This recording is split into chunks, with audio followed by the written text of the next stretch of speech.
السلام عليكم ورحمة الله وبركاته. أستغفر الله الذي لا إله إلا هو الحي القيوم وأتوب إليه. اللهم صل على محمد اللهم بارك على محمد. ربي زدني علما. أعوذ بالله من الشيطان الرجيم. بسم الله الرحمن الرحيم. আলহামদুলিল্লাহ, আমরা 5টি ক্লাস সম্পূর্ণ করেছি। প্রথম ক্লাসে আমরা আরবি 29টি হরফ পড়েছি, 29টি অক্ষর পড়েছি আলিফ থেকে ইয়া পর্যন্ত। দ্বিতীয় ক্লাসে আমরা প্রত্যেকটা অক্ষর শুরুতে, শেষে এবং মাঝে আসলে তার আকৃতি কেমন হয় সেটা পড়েছি। তৃতীয় ক্লাসে আমরা দ্বিতীয় ক্লাসের কিছু পড়া পড়েছি, অর্থাৎ হরফগুলা শুরুতে, শেষে এবং মাঝে আসলে কেমন হয় সেটা দেখেছি। পাশাপাশি আমরা যুক্ত বর্ণ শিখেছি। যুক্তবর্ণ দুইটা অক্ষর একটা আরেকটার সাথে যুক্ত হলে কেমন হয় সেটা আমরা দেখেছি। চতুর্থ ক্লাসে তাও আমরা যুক্তবর্ণ পড়েছি, অর্থাৎ 3টা অক্ষর, 4টা অক্ষর, 5টা অক্ষর একটা আরেকটার সাথে যুক্ত হলে তার আকৃতিটা কেমন হয়, কিভাবে সহজে চেনা যায় সেটা আমরা পড়েছি। পঞ্চম ক্লাসে আমরা হরকতের পড়া পড়েছি, জবর জের পেশের পড়া শুরু করেছি। অর্থাৎ হরকত জবর জের পেশ আসলে একটু তাড়াতাড়ি পড়তে হয়, টেনে পড়া যায় না। জবর জের পেশ যখন আসে তখন তার উচ্চারণটা একটু টেনে পড়তে হয়, সেটা আমরা জেনেছি। তারপর আলিফের উপর জবর থাকলে সেটা হামজা হয়ে যায়, সেটা জেনেছি। এরপর জবরের পাঠ এবং জেরের পাঠ আমরা গত ক্লাসে পড়েছি, 5ম নাম্বার ক্লাসে। কিভাবে প্রত্যেকটা অক্ষর উচ্চারণ করতে হয়, মোটা অক্ষর আসলে কেমন হয়, উচ্চারণটা কিভাবে হবে। তারপর হলো গলার মধ্যভাগ থেকে যে হরফগুলো উচ্চারণ হয় সেটা কিভাবে উচ্চারণ করতে হবে, জবর জের আসলে সেটা আমরা পড়েছি। 5ম ক্লাস হলো পেশ। পেশ নিয়ে আমরা কথা বলবো, পাশাপাশি কিছু শব্দ আমরা হরকত দিয়ে ইনশাআল্লাহ পড়বো আজকে ইনশাআল্লাহ। তো এখানে আপনারা দেখতে পাচ্ছেন বায়ের উপর একটা পেশ আছে। এই চিহ্নটাকে পেশ বলা হয়। আগে আমরা পড়েছিলাম নিচে থাকলে, নিচে এই চিহ্নটা থাকলে জের, আর উপরে যদি এই চিহ্ন থাকে জবর। আর যদি এরকম একটা চিহ্ন থাকে তাহলে সেটাকে পেশ বলা হয়। আর পেশের উচ্চারণটা উকারের উচ্চারণ হয়। এটা যেমন বা পেশ বু, রস্যকারের যে উচ্চারণ আছে সেটা হয় বা পেশ বু। আমরা যদি ব রস্যকার বলি তাহলে সেটা বু হবে। এই উচ্চারণটা একই রকম হবে, বা পেশ বু। ওয়াও পেশ ও, ওয়াও পেশ ও, ওয়াও পেশ ও। তা পেশ তু, তা পেশ তু। ত পেশ তু। তা ত দুইটা একই রকম মনে হলেও এটা একটু ভিন্নতা আছে, এটা একটু মোটা অক্ষর, এটা ওইভাবে উচ্চারণ হবে। এটা তু স্বাভাবিক, এটা তু তু একটু গোল করে উচ্চারণ করতে হবে তু। এটা তা পেশ তু, এটা ত পেশ তু। সা পেশ সু। তা ত এই দুইটা পেশের পেশ যখন পেশ দিয়ে যখন উচ্চারণ করা হয় তখন কাছাকাছি ধরনের একটু উচ্চারণ হয়, কিন্তু যখন জের দিয়ে উচ্চারণ করা হয় তখন একটু ভিন্ন আছে। এটা তা জেরের সময় তা জের তি হয়, আর ত জের তুই হয়, তুই। আর পেশের সময় তা পেশ তু, ত পেশ তু, কিছুটা কাছাকাছি আছে। ফা পেশ ফু, ফাটা একটু নরম করে পড়তে হবে, আমরা আগে বলেছি জিব্বার আগা থেকে উচ্চারণ হবে সু। সিন পেশ সু, সিনটা একটু শক্ত হবে, এটা সায়ের মতো নরম হবে না, সু। সদ পেশ সু, সু, এটা সু একদম নরম, সু এটা একদম শক্ত, এটা সু একটু মোটা হবে, সু সু। শিন পেশ সু, এটা সু হবে না, এটা সু, শিন পেশ সু। জিম পেশ জু, জাল পেশ রু, জালটাও সায়ের মতো নরম হবে জিব্বার আগা থেকে, রু রু। ঝা পেশ ঝু, এই ঝা আমরা আগে বলেছিলাম জিম এবং জালের মাঝামাঝি জায়গা থেকে উচ্চারণ হবে, বেশি শক্তও না বেশি নরমও না। ঝা পেশ ঝু। ল পেশ রু, এটা নরম হবে কিন্তু একটু মোটা, রু রু রু। তাহলে এটা রু, এটাও নরম, এটা জু নরম এবং শক্তর মাঝামাঝি জু, আর এটা রু রু।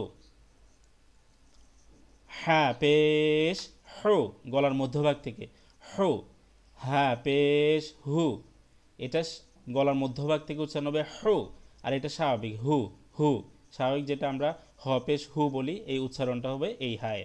আর এটা হলো হু, গলার ভিতর থেকে একটু মধ্যভাগ থেকে উচ্চারণ হবে হু। খ পেশ হু, আইন পেশ ও, এটাও গলার মধ্যভাগ থেকে হবে। অনেকে ও উচ্চারণ করতে গিয়ে রু পড়ে পারে, রু না, এটা ও ও ও ও। আইনটা গলার মধ্যভাগ থেকে, হা যেভাবে গলার মধ্যভাগ থেকে উচ্চারণ হবে, এই আইনটাও গলার মধ্যভাগ থেকে উচ্চারণ হবে। এটা হো, এটা ও, এটা হামজা পেশ উ, হামজা পেশ উ, হামজা পেশ উ।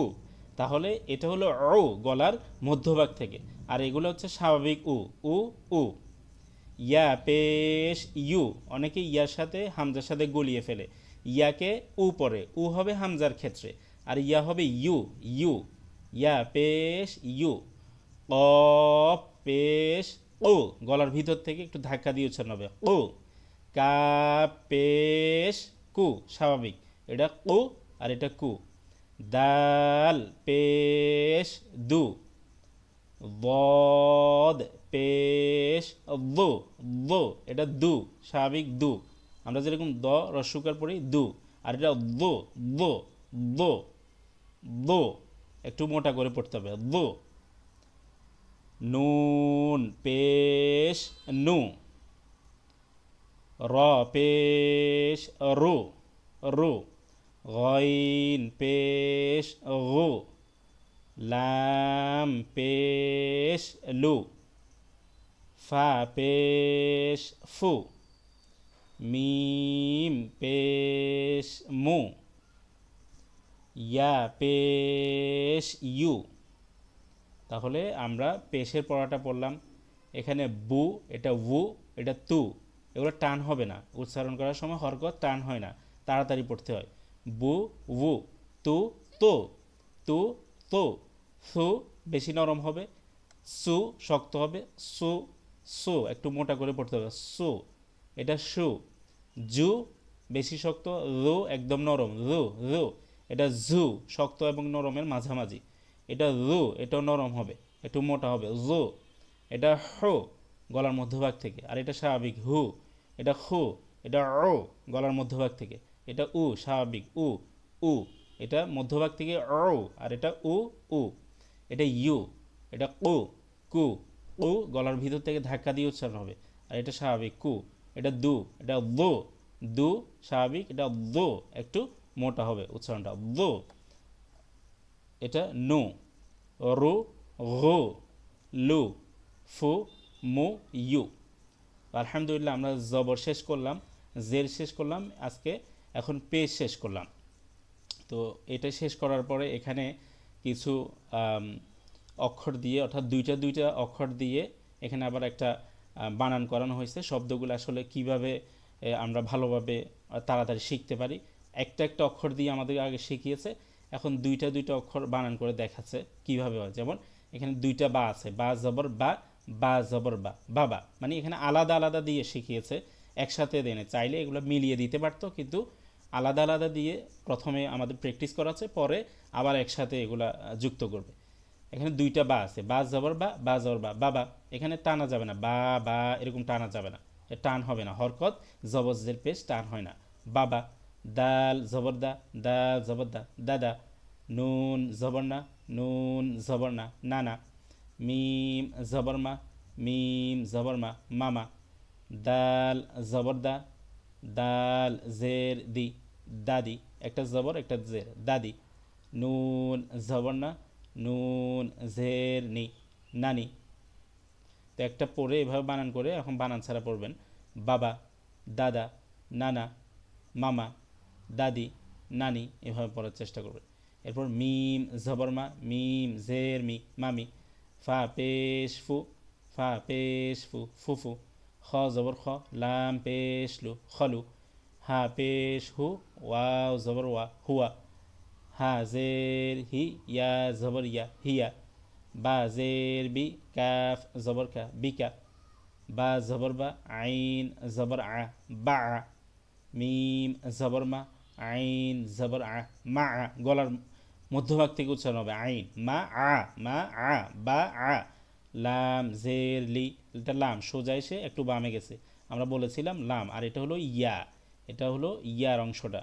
লাম জের লি, ইয়া জবর ইয়া, লিয়া।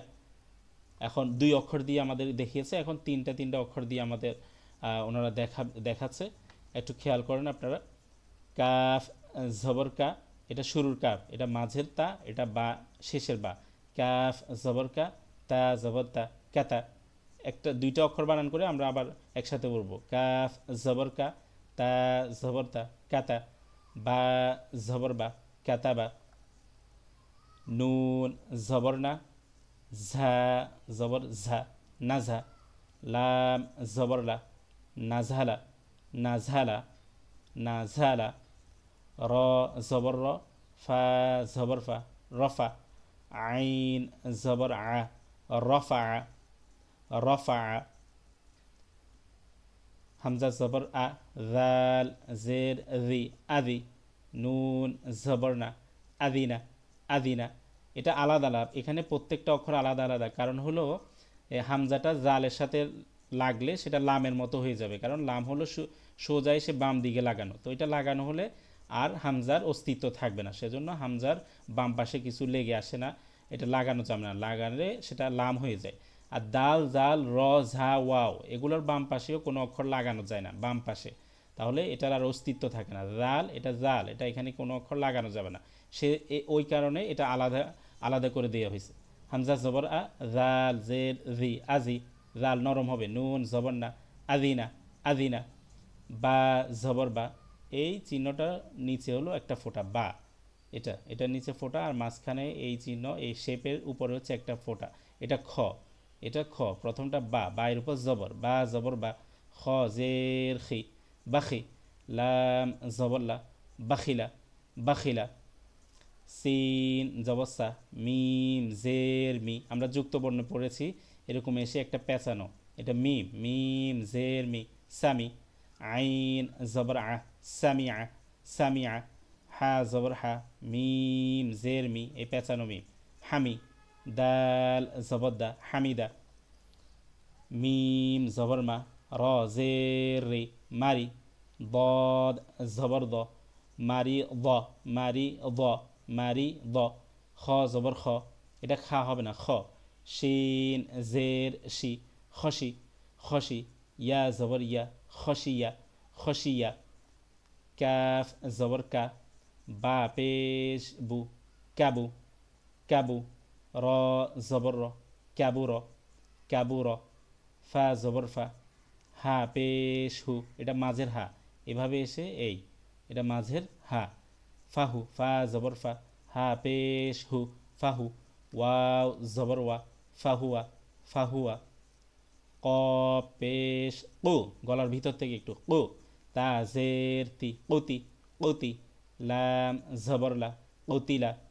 সা জবর সা, কফ পেশ কু, সাকু, সাকু। লাম জবর লা, সাকুলা, সাকুলা। ত পেশ তো, বা জের বি, তবি। আইন জবর আ, তবি আ, তবি আ। কফ পেশ কু, র জের রি, কুরি, কুরি। হামজা জবর আ, কুরি আ। এখানে ইয় আছে, হামজাও আছে, আমরা বলেছিলাম যে উপরে যদি হামজা থাকে নিচে ইয়ার মতো থাকে অথবা ওয়ার মতো থাকে, হামজাটাকেই ধরা হবে, তো এটা হামজাকে ধরে পড়তে হবে, হামজা জবর আ, কুরি আ। তাহলে আমরা এইভাবে পড়ে আবার শুরু থেকে বাবা, দাদা, নানা, মামা, দাদি, নানি, মামি, ফুফু, খলু, হুয়া, হিয়া, বিকা। বা, মা, লিয়া, কাতাবা, নাঝালা, রফা, আদিনা, বাখিলা, সামিয়া, হামিদা, হামিদা। মারিদ, খসিয়া, কাবুর, ফাহুয়া, কুতিলা, সাকুলা, তবিআ, কুরিআ পড়বো ইনশাল্লাহ, এভাবে পড়বো।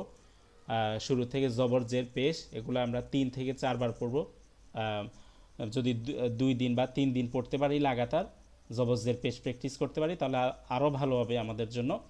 আর এখানে যে শব্দগুলা দেয়া হয়েছে সেগুলো আমরা এভাবে প্র্যাকটিস করব, বানান করে পড়ব, বানান ছাড়া পড়ব, 2 থেকে 3 বার পড়ব ইনশাআল্লাহ। এভাবে পড়লে আমরা অবশ্যই কোরআন পড়তে পারবো। আপনারা ধারাবাহিকভাবে আমাদের সাথে থাকবেন, আমরাও ইনশাআল্লাহ। আপনারা যদি থাকেন তাহলে পড়েন এবং আপনাদের সুবিধা অসুবিধা যদি আমাদের কমেন্ট করে জানান, তাহলে আমরা ইনশাআল্লাহ আপনাদের সেই কমেন্টের উত্তর দেওয়ার চেষ্টা করব। আরও ভালোভাবে আপনাদের কিভাবে সাপোর্ট দেওয়া যায় সেটা আমরা ইনশাআল্লাহ চেষ্টা করব। আসসালামু আলাইকুম ওয়া রাহমাতুল্লাহি ওয়া বারাকাতুহু।